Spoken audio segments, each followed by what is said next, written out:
welcome to my channel. Lesson number 5, and in this lesson we discuss how you can practice alphabets in easy way. So let's start. तो हमने lesson number 4 और lesson number 5 में कुछ alphabets सीखे थे, उनकी practice की थी। जो हमारे जो रिमेनिंग अल्फ़ाबेट्स रह गए हैं वो आज के हम इस लेसन नंबर 5 में सीखेंगे और उनकी प्रैक्टिस करेंगे। तो बिना टाइम वेस्ट के हम अपना काम स्टार्ट करते हैं। हमने मास्टर कलम का 605 मार्कर ले लेना है। मास्टर कलम 605, ठीक है। तो अगर आपने लेसन नंबर 1, 2, 3 और 4 नहीं लिए तो प्लीज़ काइंडली लेसन नंबर 5 से पहले फर्स्ट 4 लेक्चर्स लें, जिनमें बहुत ही ज़्यादा इम्पोर्टेंट स्टेप्स बताए गए और आपके लिए जो बहुत ज़्यादा ज़रूरी है, ठीक है। तो अब हम अपना काम स्टार्ट करते हैं। इसके लिए हमने क्या करना है, सिंपल हमने नीचे से ऊपर इस तरह से थिन ही जाना है, ठीक है। जब हमने ऊपर से नीचे आना है तो हमने मार्कर को इस तरह से कर देना है। अब हमने किया क्या है बेसिकली इसमें कि हम पहले नीचे से ऊपर गए तो हमने इसे किया थिन, फिर हम ऊपर से नीचे आना स्टार्ट हुए तो हमने यहाँ तक कर दिया थिक। अब हमने फिर वापस ऊपर जाना था तो हमने इसे थिन कर दिया, ठीक है। मैं दोबारा लिखती हूँ।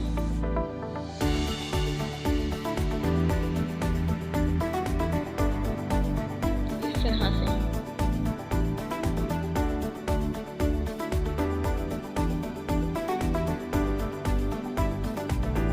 ठीक है। ये था हमारा एस। अब हम टी की जानिब चलते हैं। टी के लिए हमने क्या करना है, हमने सिंपल पहले इस तरह से एक थिक लाइन लगा लेनी है, थोड़ी सी तिरछी करके, ठीक है, इस तरह से। उसके बाद फिर हमने इसे इस तरह से कर्व कर देना है, जिस तरह हम पी के लास्ट पे और आर के लास्ट पे कर्व करते थे।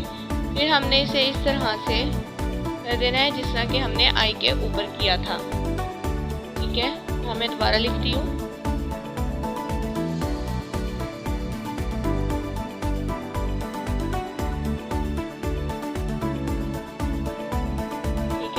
अब आप देख सकते हैं कि यहाँ मैंने स्टॉप करके लिखा था तो यहाँ से थोड़ा सा ख़राब हो गया, लेकिन आपने इस पे फोकस करना है, इस पे फोकस करना है, इस पे फोकस नहीं करना।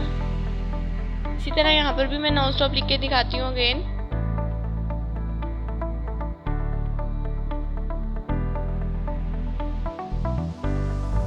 ठीक है, आगे हम यू की तरफ मूव करते हैं। तो you is very simple and easy.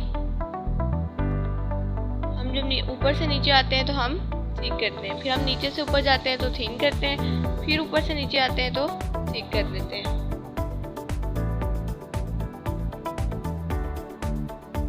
इस तरह से यू आ जाएगा,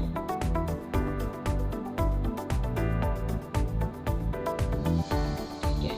आपने इस यू के इस डिफरेंस का ख्याल रखना है, ठीक है।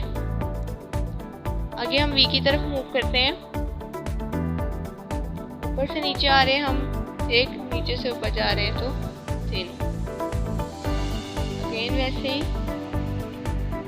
ऊपर से नीचे आ रहे थे थिक, नीचे से ऊपर जा रहे हैं तो थिन। यहाँ से हमने थोड़ा सा इस तरह से इसे करना है।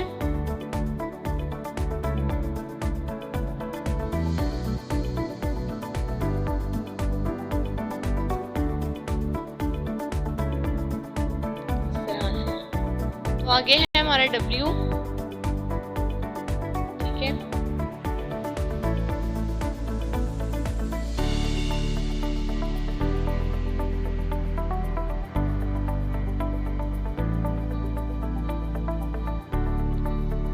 एक कुछ जो है ना, कुछ ऐसे अल्फ़ाबेट्स हैं जिन्हें लिखते हुए आपको डिफ़िकल्टी फील होगी, जैसे कि W हो गया, ठीक है। और भी ऐसे बहुत से अल्फ़ाबेट्स हैं जिन्हें लिखते हुए डिफ़िकल्टी होगी।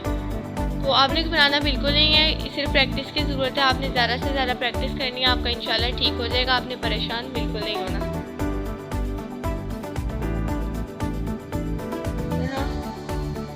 फिर इस तरह से ठीक करना है, फिर इस तरह, और फिर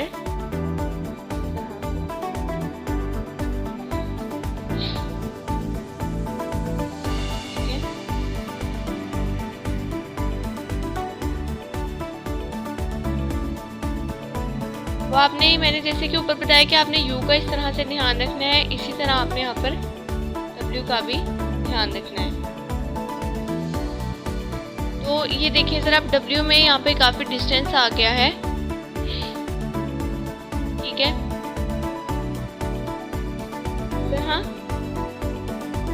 इस तरह ये आ गई थिक लाइन, फिर यहाँ पर थिन लाइन, फिर थिक लाइन और फिर इस तरह से थिन। अब ये जो चीज़ है इसे हमने थोड़ा सा यहाँ से गोल करना है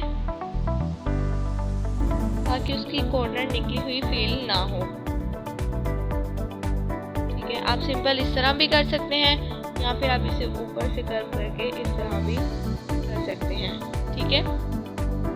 तो आपने इस W पर और इस W पर बिल्कुल फोकस नहीं करना, दिस W इज बेस्ट, आपने इस पर फोकस करना है। X भी बहुत ज़्यादा सिंपल है, सिंपल हमने इस तरह से एक लाइन लगानी है और एक थिन लाइन लगा देनी है, थिक लाइन, थिन लाइन, ठीक है। यहाँ पर भी इसी तरह थिक लाइन, थिन लाइन। अब क्या करना है कि अब ये भी ठीक था और ये भी ठीक था, लेकिन क्या है कि इसका डिस्टेंस और इसका डिस्टेंस आप देख सकते हैं, जिसकी वजह से ये गलत कंसीडर किया जाएगा, ठीक है। आपने इस पर और इस पर फोकस करना है। फिर आगे आ जाते हैं हमारे पास वाई की बात। वाई के लिए भी हमने वही रूल फॉलो करना है कि हमने मार्कर की छोटी साइड इस तरह नीचे लगानी है, वो पतली लगेगी, फिर हमने ऊपर से नीचे आना है, तो हम ठीक करते आएंगे इस तरह से, फिर ये इस तरह से थिन, फिर ये अगेन वैसे ही वही रूल फॉलो करेंगे,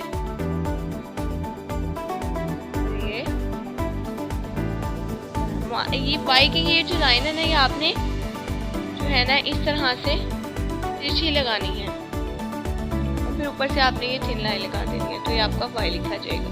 तो ये भी बहुत सिंपल है, सिंपल हमने यहाँ पे इस तरह थिन लाइन लगानी है, फिर ऊपर से नीचे आना थिक और फिर थोड़ा सा इस तरह करके ये थिन कर देना है, इस तरह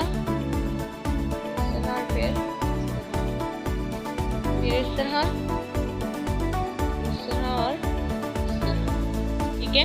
उम्मीद करती हूँ कि आपको अच्छे से समझ आ गई होगी। आपने इसकी ज़्यादा से ज़्यादा प्रैक्टिस करनी है और मैं हर लेक्चर में ये बात रिपीट करती रहती हूँ कि आपने मार्कर को पकड़ना है, उसको आराम आराम से मार्कर को आराम से यूज़ करना है, ठीक है। तो उतने ही आपके अल्फ़ाबेट्स अच्छे लिखे जाएंगे, ठीक है। तो आज के लिए सिर्फ इतना ही। उम्मीद करती हूँ आपको अच्छे से समझ आ गई होगी। ओके, टेक केयर, अल्लाह हाफिज़।